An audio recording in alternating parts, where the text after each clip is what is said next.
ఈరోజు వాక్య ధ్యానాంశము 40 దినములు.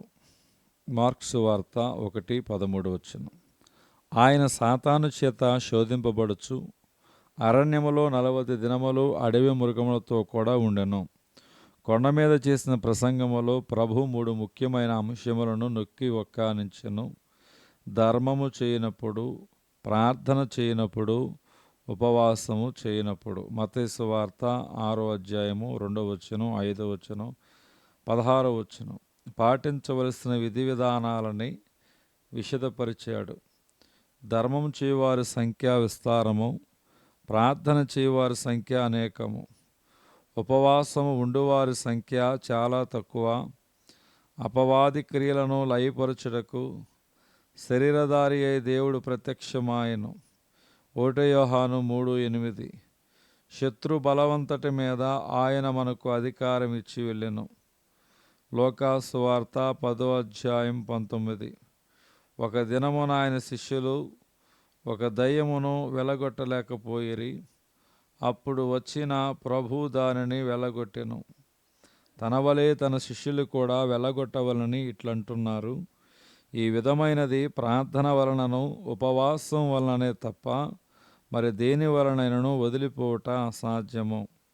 క్రీస్తు పరమునకు ఆరోహణము కాకమునుపు సర్వలోకమునకు వెళ్ళి సర్వసృష్టికి సువార్తను ప్రకటించుడి అనియు, నమ్మిన వారిని సూచక క్రియలు వెంబడించును అనియు వాగ్దానము చేసెను.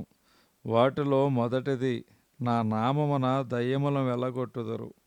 మార్క్సు వార్త 16వ అధ్యాయము 15 నుండి 17 వచనములు. అందువలన అపోస్తులుల కార్యమందును నేడు కొందరు పరిచర్యలోను దయ్యములు వదిలిపోవుటను చూచుచున్నాము. ఇటువంటి కృపావరము గలవారు ఎక్కువగా ఉపవాసముండి ప్రార్థించుదురు.